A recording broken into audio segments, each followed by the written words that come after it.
Good morning dear students. In today's class we discuss very important topic of history.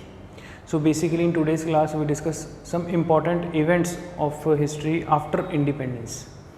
Means students जो exam में हम ये कह सकते हैं कि आज़ादी के बाद जो घटनाएं हुई वो एग्ज़ाम पॉइंट ऑफ व्यू से कैसे पेपर में पूछी जाती हैं, कैसे क्वेश्चन बनते हैं, आज उसके बारे में हम डिस्कस करेंगे. सो स्टूडेंट्स बेसिकली बहुत बार आप ये देखो एग्ज़ाम में क्वेश्चन पूछा जाता है कि फर्स्ट जनरल इलेक्शन कब हुए थे, in which year first general election was held, पहली बार किसकी पार्टी बनी थी, कांग्रेस पार्टी कब सत्ता में आई थी, या फिर कई बार क्वेश्चन पूछ लिया जाता है जो हमने फर्स्ट 5 ईयर प्लान कब स्टार्ट किया था, प्लानिंग कमीशन कब अडॉप्ट किया था. तो ये कुछ बेसिक क्वेश्चंस एग्ज़ाम में पूछे जाते हैं आफ्टर इंडिपेंडेंस जो हमारे देश में इवेंट्स हुए.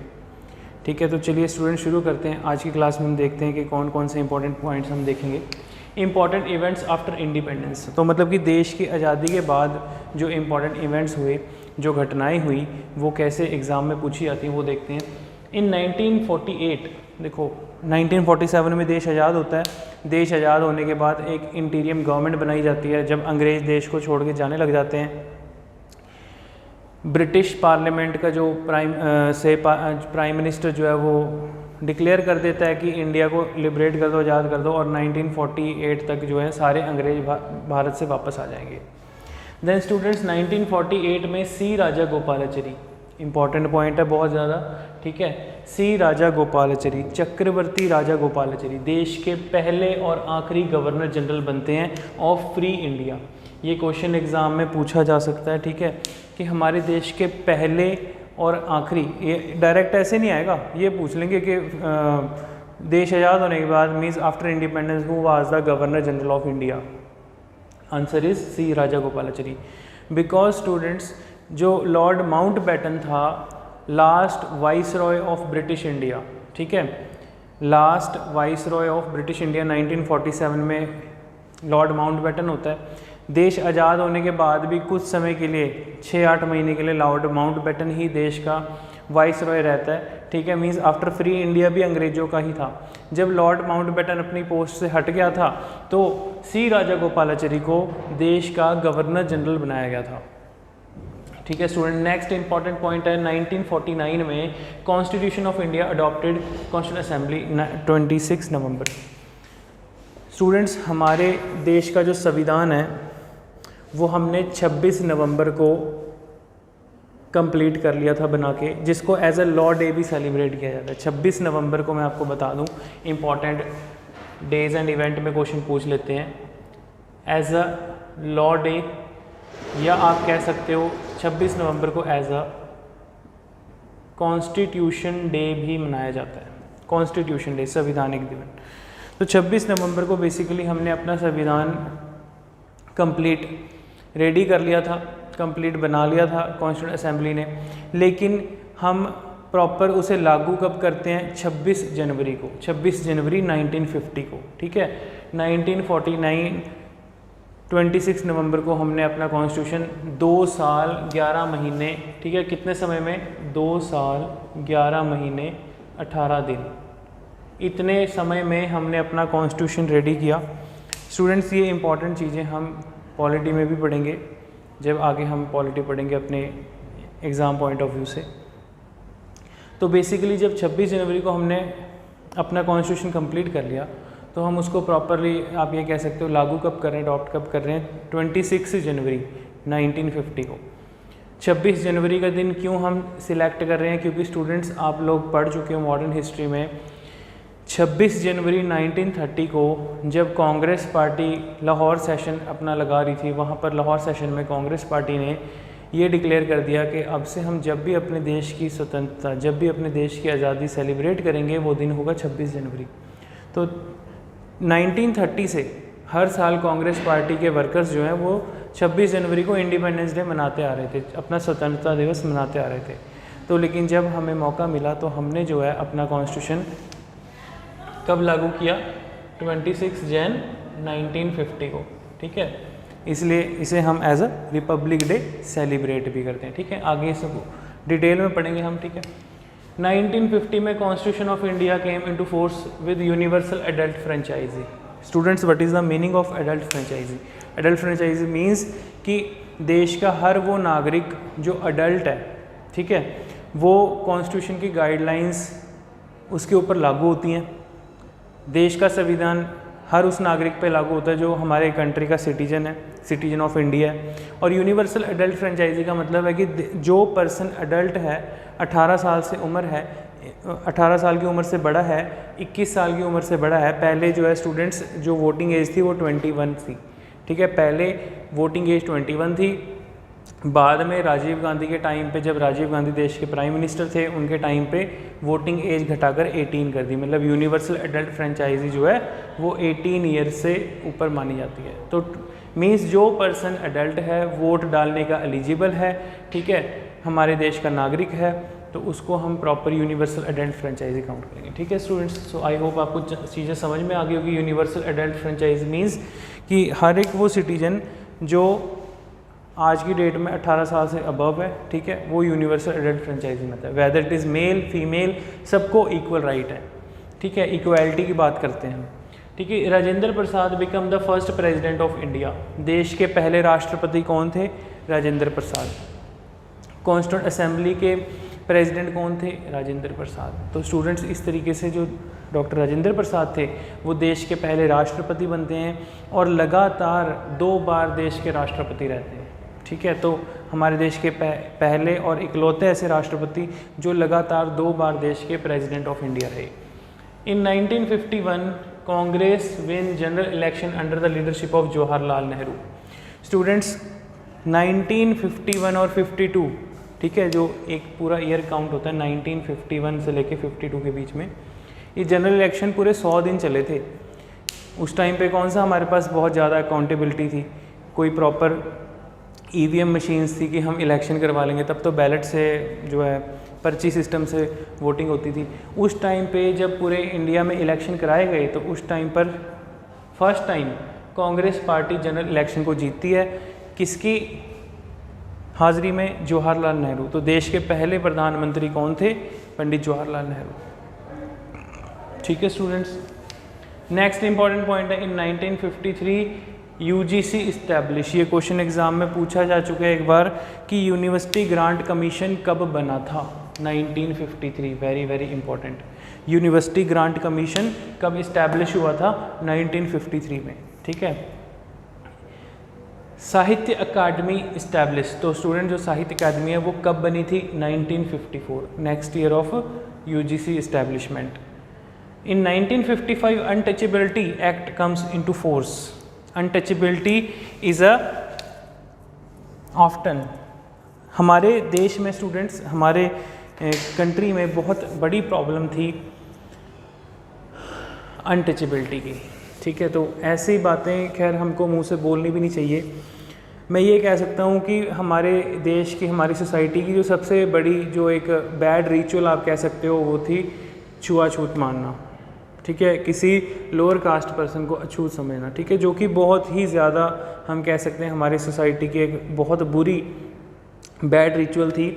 तो पुराने ज़माने में ये बहुत ज़्यादा हुआ करता था स्टूडेंट्स, ठीक है। तो पुराने ज़माने में आप ये, पुराने ज़माने में क्या आप ये कह सकते हो आज से 30-40 साल पहले तक भी बहुत ज़्यादा अनटचेबिलिटी हमको देखने को मिलती थी, ठीक है। समाज में, सोसाइटी में लोग, ठीक है, इसको प्रैक्टिस करते थे, मतलब कि मानते थे, ठीक है, और सोसाइटी में चीज़ें इजीली प्रिवेल थी, चलती थी। तो इसको 1955 में अनटचेबिलिटी को as a sin, as a crime जो है, it was often as a crime, ठीक है। अगर कोई भी पर्सन अपने से किसी भी पर्सन को, ठीक है, या मान लो अपने से कोई लोअर कास्ट का पर्सन है, कोई अदर रिलीजन का पर्सन है, उसके साथ अगर वो अनटचेबिलिटी प्रैक्टिस करेगा, उसके साथ वो ऐसे छुआछूत कोई भेदभाव करेगा, उसके ऊपर डायरेक्ट एक्शन लिया जा सकता है, ठीक है। तो ये एक बहुत अच्छा कानून बना सोसाइटी के लिए, ठीक है। तो it means, it reflect, it shows, हमारा कॉन्स्टिट्यूशन किसकी बात करता है? इक्वालिटी की, समानता की, सबको इक्वल राइट है, सबको समानता का अधिकार है। तो आपको ये चीज़ भूलनी नहीं चाहिए, ठीक है। इंपॉर्टेंट पॉइंट है, एग्जाम में पूछ लेते हैं, कई बार इसका आर्टिकल ही पूछ लेते हैं, ठीक है। हमारे जो फंडामेंटल राइट्स हैं स्टूडेंट्स, उसमें आर्टिकल 17 जो है वो एबोलिशन ऑफ अनटचेबिलिटी की बात कर रहा है, ठीक है। आर्टिकल 17 एबोलिशन ऑफ अनटचेबिलिटी कब? 1955 में ये एक्ट बन चुका था। देन हिंदू मैरिज एक्ट जो है वो भी 1955 में पास होता है, ठीक है। और 1956 में बहुत इंपॉर्टेंट चीज़ बनती है, SCR का मतलब है students state reorganisation commission act pass होता है। स्टेट रीऑर्गेनाइजेशन कमीशन स्टूडेंट्स इसका मतलब क्या है? जब हमारा देश आज़ाद हुआ, पार्टीशन हुई 1947 में, इंडिया अलग देश बनता है, पाकिस्तान अलग बनता है, ठीक है जी। ईस्ट पाकिस्तान, वेस्ट पाकिस्तान, मतलब कि इंडिया के हम कह सकते हैं एक टुकड़ा उधर से पाकिस्तान को अलग कर दिया जाता है, एक जो आज की डेट में बांग्लादेश है, इस लैंड ऑफ पीस को जो है कट करके अलग देश बना दिया जाता है। तो स्टूडेंट्स उस टाइम पर ऐसी सिचुएशन हो गई थी कि हम नई स्टेट्स नहीं बना सकते थे इमीडिएटली। कई सारे कारण थे, क्योंकि बहुत सारी स्टेट्स ने जैसे ही हमको इंडिपेंडेंस मिलती है, जैसे आज़ादी मिलती है, बहुत सारी स्टेट्स की सेपरेट स्टेट्स की डिमांड उठनी शुरू हो गई थी। अब ये जो सेपरेट स्टेट्स की डिमांड है स्टूडेंट्स, ये हमारे सोसाइटी को, हमारे समाज को तोड़ने की बात करती है। इसलिए गवर्नमेंट ने इसमें कोई जल्दीबाजी नहीं दिखाई कि हम नई स्टेट्स बनाएंगे, ठीक है। क्योंकि हो सकता है आज अगर नई स्टेट बनाई है, कल को हो सकता है वो स्टेट अपने लिए एक सेपरेट लैंड, सेपरेट कंट्री की डिमांड शुरू कर दे, अपने आप को एक ऑटोनोमस स्टेट डिक्लेयर करने की डिमांड शुरू कर दे। तो ये गवर्नमेंट के लिए बहुत चैलेंजिंग हो चुका था, ठीक है। तो आप समझ गए होंगे इस चीज़ को स्टूडेंट्स। इसलिए 1956 में state commission for reorganisation commission, ठीक है, बनाया जाता है। स्टेट रीऑर्गेनाइजेशन कमीशन बनाया जाता है, जिसमें कि इंडिया में लिंग्विस्टिक बेसिस पे स्टेट्स को बनाने की बात की गई थी। मतलब कि हमारे देश में भाषा के आधार पर स्टेट्स को बनाया जाएगा। क्लियर? तो फर्स्ट टाइम, इससे पहले भी कुछ कमेटीज़ बैठती हैं स्टेट्स बनाने के लिए, लेकिन वो कमेटीज़ फेल हो गई थी। ये चीज़ें स्टूडेंट्स हम आगे अपनी जब कॉन्स्टिट्यूशन पढ़ेंगे, पॉलिटी पढ़ेंगे, उसमें चीज़ों को समझेंगे, ठीक है। तो अभी सिर्फ आप इतना समझो कि 1956 में स्टेट रीऑर्गेनाइजेशन कमीशन बैठा था, ठीक है, जिसमें कि पहली स्टेट जो है वो आंध्र प्रदेश बनाई गई थी, ठीक है। फर्स्ट स्टेट लिंग्विस्टिक बेसिस पे 1956 में आंध्र प्रदेश बनती है, ठीक है। फिर केरला, तमिलनाडु, मतलब कि स्टेट जो हैं वो लैंग्वेज के बेसिस पे बन रही हैं। जहाँ पे तमिलियन बोली जा रही है तमिलनाडु, ठीक है। जहाँ पे बंगाली बोली जा रही है वहाँ पर वेस्ट बंगाल बन गया। जहाँ पर गुजराती बोली जा रही है वो गुजरात बन गया। ऐसे स्टूडेंट्स 1960 में जो बॉम्बे था, पहले नाम बॉम्बे हुआ करता था, बॉम्बे बहुत बड़ा था, आधा महाराष्ट्र और कंप्लीट गुजरात, बहुत बड़ा रीजन था बॉम्बे। तो बॉम्बे मतलब कि एक स्टेट रीऑर्गेनाइजेशन कमीशन बैठता है और 1960 में महाराष्ट्र को अलग स्टेट डिक्लेयर करता है, गुजरात को एक अलग स्टेट डिक्लेयर करता है। कैसे डिक्लेयर करती है गवर्नमेंट?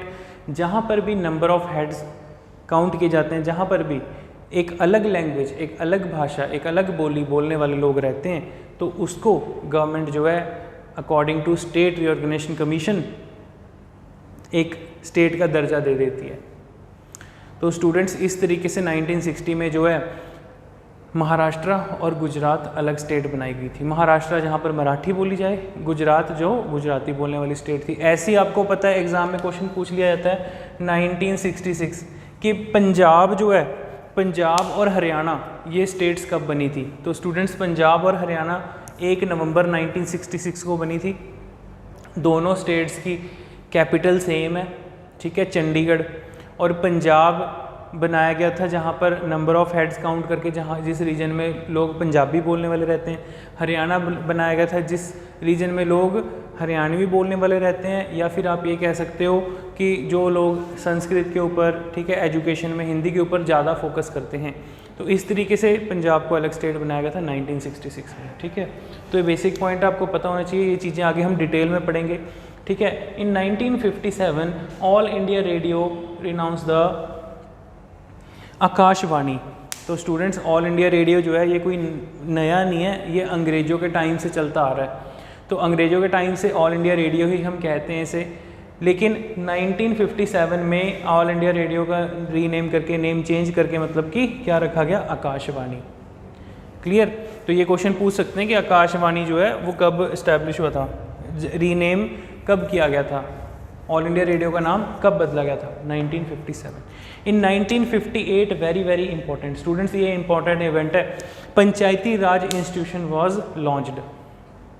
पंचायती राज इंस्टीट्यूशन स्टूडेंट्स, हमारे देश में हम ये कह सकते हैं भारत एक गांव का देश है, मतलब कि जहाँ पर बहुत सारे विलेजेस बसते हैं, ठीक है, विलेजेस का देश है। बहुत सारी कंट्री, हमारा जो कंट्री है यहाँ पर हम देखते हैं मैक्सिमम रूरल एरिया है, ठीक है, विलेज एरिया है। तो उसके अकॉर्डिंग गवर्नमेंट ने पंचायती राज इंस्टीट्यूशन की बात की गई है कि हमें अपने विलेज डेवलपमेंट के लिए क्या ज़रूरी है, पंचायती राज इंस्टीट्यूशन बनाना ज़रूरी है। तो इसके लिए किसने रिकमेंड किया था? बलवंत राय मेहता। स्टूडेंट्स, आपको ये पॉइंट पता होना चाहिए, किसने रिकमेंड किया था? बलवंत राय मेहता, ठीक है, father of Panchayati Raj institution. Balwant Rai Mehta जो थे बहुत प्रोमिनेंट लीडर थे, ठीक है। बलवंत राय मेहता ने एडवाइस किया गवर्नमेंट को कि पंचायती राज इंस्टीट्यूशन होना बहुत ज़रूरी है विलेज लेवल के डेवलपमेंट के लिए, क्योंकि डेफिनेटली अगर कोई स्टेट का सीएम है, चीफ मिनिस्टर है, वो सभी अपने स्टेट के जो विलेजेस हैं, जो भी गांव क्षेत्र वाला एरिया है, जो भी रूरल एरिया है, वहाँ पर जाके एक सीएम हर एक जगह जाके तो देख नहीं सकता। एक सीएम हर एक जगह को अच्छे से, आप कह सकते हो, ग्रास रूट लेवल पर काम तो कर नहीं सकता, ठीक है। उन्होंने तो पॉलिसीज़ बनानी है, पॉलिसीज़ को इम्प्लीमेंट ग्रास रूट लेवल पे कौन करेगा? ये चीज़ें, अगर ये चीज़ें अवेलेबल होंगी लोगों की डेवलपमेंट के लिए, सोशल वेलफेयर के लिए। तो स्टूडेंट्स, ये क्वेश्चन पूछा जा चुका है बहुत बार। पंचायती राज इंस्टीट्यूशन की बात कब?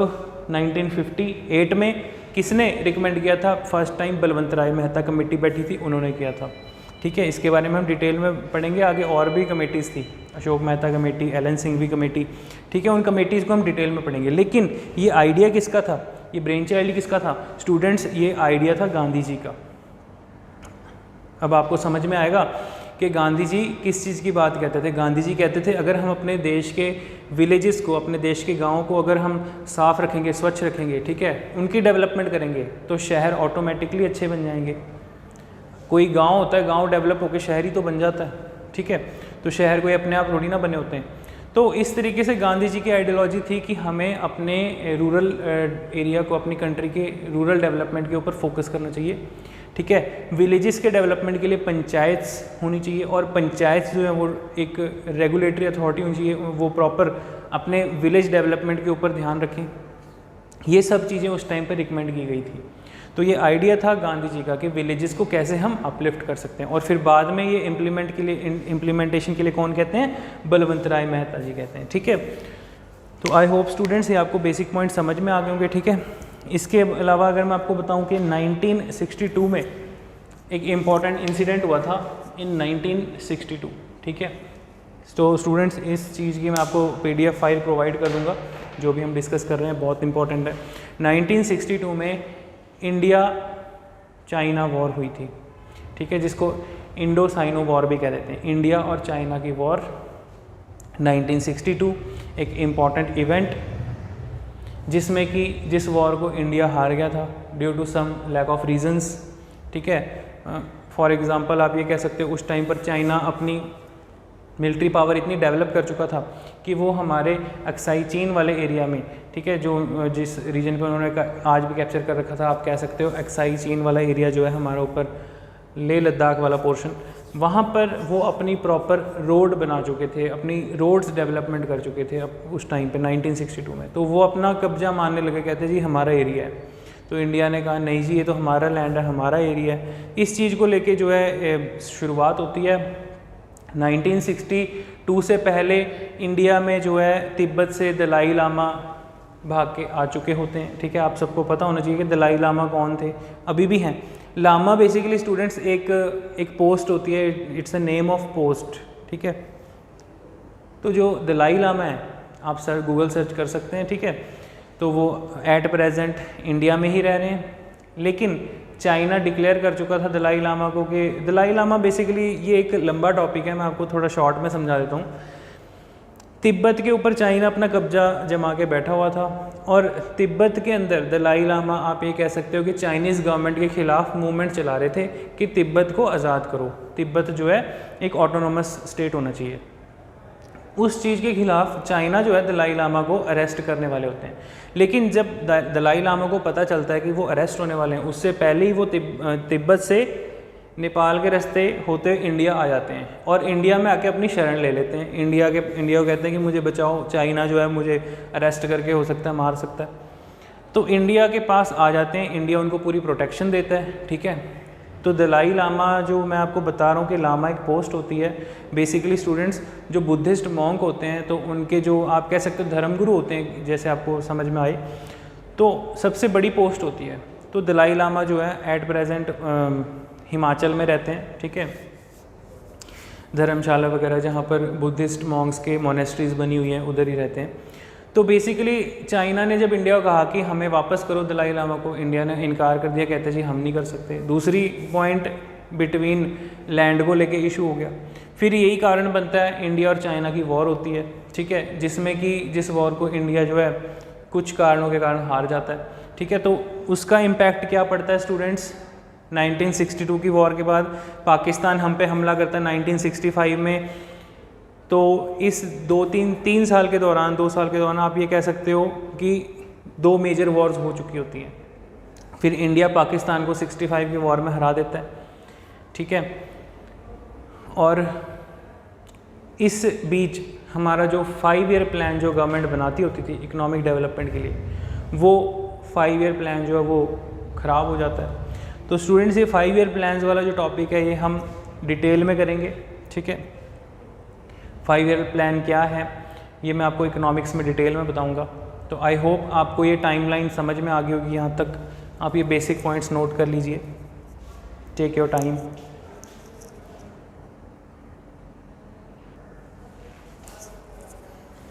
हाँ जी स्टूडेंट्स, आगे देखते हैं नेक्स्ट इवेंट।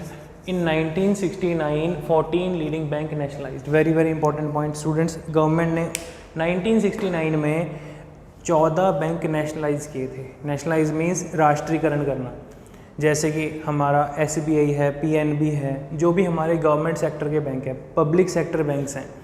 तो गवर्नमेंट ने वो कब किए नेशनलाइज, कब उनका राष्ट्रीयकरण किया, 1969 में। इंपॉर्टेंट पॉइंट है, ये क्वेश्चन पूछा जा चुका है कि गवर्नमेंट ऑफ इंडिया ने 1969 में कितने बैंक्स को नेशनलाइज किया था। आंसर इज़ 14, ठीक है।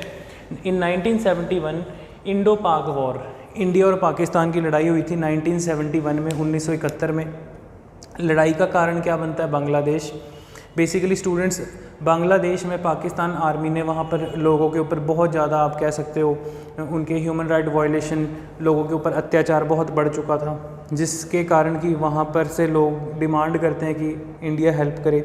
और पाकिस्तान इंडिया के ऊपर अटैक करने वाला होता है सी रूट से, ठीक है जी, गाज़ा अटैक समथिंग ऐसे करके कुछ अटैक होने वाला होता है। तो ये सब चीज़ों के बारे में जब इंडिया को पता चलता है तो इंडिया इस वॉर के लिए प्रिपेयर रहता है। और 1971 में इंडिया ने पाकिस्तान को बैटल में बुरी तरह हराया। 90,000 पाकिस्तानी सोल्जर्स को अरेस्ट किया, ठीक है, और फिर बांग्लादेश को आज़ाद करवाया, ठीक है। जो ईस्ट पाकिस्तान था पहले 1971 से पहले, फिर बांग्लादेश बाद में 1972 के बाद कंट्री का नेम चेंज करके बांग्लादेश रखते हैं। और इंडिया के साथ बांग्लादेश के बहुत अच्छे रिलेशन उसके बाद से हो जाते हैं, ठीक है। इन 1975 आर्यभट्ट लॉन्च, हाँ जी, हमारे देश का कंट्री का पहला सैटेलाइट। स्टूडेंट्स, ये क्वेश्चन पूछा जा सकता है कि कब लॉन्च हुआ था। ये तो सबको पता होगा कि पहला सैटेलाइट आर्यभट्ट था, ठीक है। आर्यभट्ट लॉन्च कब हुआ था, ये क्वेश्चन एग्जाम में पूछा जा सकता है, ईयर दे सकते हैं, ठीक है। तो कुछ ऐसे इंपॉर्टेंट इवेंट्स के ईयर हमको पता होने चाहिए, वो टिप्स में होने चाहिए। बैंक कब नेशनलाइज हुए, ठीक है, आर्यभट्ट कब लॉन्च हुआ, ये इंपॉर्टेंट पॉइंट है। Mother Teresa wins Nobel prize in 1979। 1979 में मदर टेरेसा को नोबेल प्राइज़ मिला था, ठीक है, इंपॉर्टेंट पॉइंट है। In 1982 EVM, very very important question students, as it is exam में ये पूछा गया एक बार, ठीक है, कि इलेक्ट्रॉनिक वोटिंग मशीन जो है पहली बार कब यूज़ की गई थी। तो ये केरला के जो जनरल असेंबली इलेक्शन थे वहाँ पर स्टूडेंट्स यूज़ हुआ था ठीक है। पहली बार मतलब कि जब ट्रायल इसका शुरू हुआ तो पहला ट्रायल जो है कहाँ पर, केरला के ऊपर किया गया, ठीक है। कब, 1982 में। इंपॉर्टेंट पॉइंट है बहुत ज़्यादा। इन 1984 Rakesh Sharma first Indian spaceman. तो जो राकेश शर्मा थे जो पटियाला से ही थे, ठीक है, आपको पता होना चाहिए स्टूडेंट्स, राकेश शर्मा पहले इंडियन थे जो स्पेस में गए थे, इंडियन स्पेसमैन, ठीक है। दूसरी बात स्टूडेंट्स आपको ये पता होना चाहिए कि राकेश शर्मा जो थे वो इंडियन एयरफोर्स में आप कह सकते हो कि फ्लाइंग ऑफिसर हुआ करते थे, ठीक है। तो वो साइंटिस्ट नहीं थे बेसिकली, ठीक है, तो वो एक ऑफिसर थे एयरफोर्स के, ठीक है। उस टाइम पर आई थिंक एग्जैक्टली मुझे याद नहीं है, लेकिन हाँ वो आप ये कह सकते हो कि फ्लाइंग ऑफिसर से ऊपर के रैंक के थे। तो यंग थे काफ़ी, मतलब जब उनको भेजा गया, ठीक है। तो पहली बार जो इंडियन भेजा गया राकेश शर्मा, इंपॉर्टेंट पॉइंट है, ठीक है। स्क्वाड्रन लीडर रैंक पे थे आई थिंक, ठीक है। तो ये रैंक्स होते हैं, आपको पता होना चाहिए, कई बार बेसिक क्वेश्चन पूछ लिया जाता है। जो स्क्वाड्रन लीडर का रैंक होता है ना स्टूडेंट्स, वो इंडियन आर्मी के मेजर रैंक के इक्विवेलेंट होता है, ठीक है। और एयरफोर्स में वो स्क्वाड्रन लीडर रैंक होता है, ठीक है। तो राकेश शर्मा उस टाइम पे स्क्वाड्रन लीडर थे, ठीक है, जब उनको भेजा गया था स्पेस में।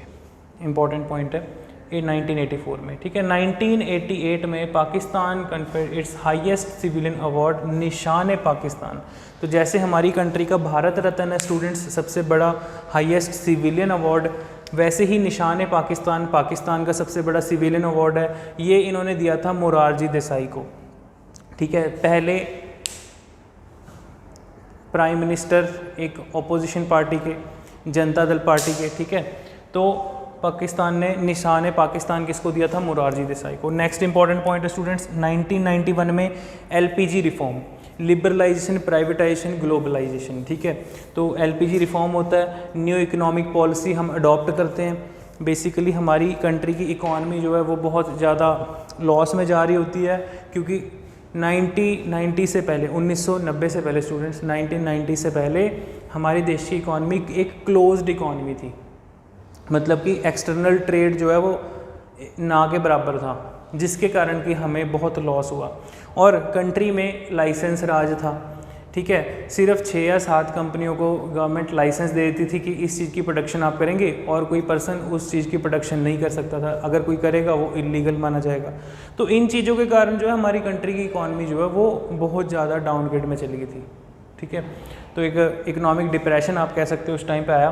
उसको उठाने के लिए हमें एलपीजी रिफॉर्म अडॉप्ट करना पड़ा, लिबरलाइजेशन, प्राइवेटाइजेशन, ग्लोबलाइजेशन, ठीक है। और न्यू इकोनॉमिक पॉलिसी गवर्नमेंट ने बनाई।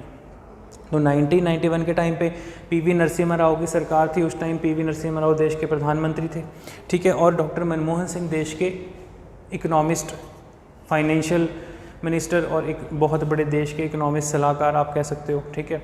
तो इम्पॉर्टेंट पॉइंट है स्टूडेंट्स। तो ये सारे बेसिक इंपॉर्टेंट पॉइंट्स हमने डिस्कस किए जो एग्ज़ाम पॉइंट ऑफ व्यू से कई बार पेपरों में पूछे जाते हैं, और मैंने आपको बीच बीच में बताया कि कैसे क्वेश्चन एग्ज़ाम में आए हुए हैं।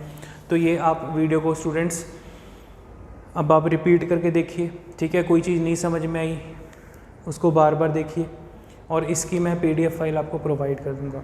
तो students, now we wind up our session. Thank you.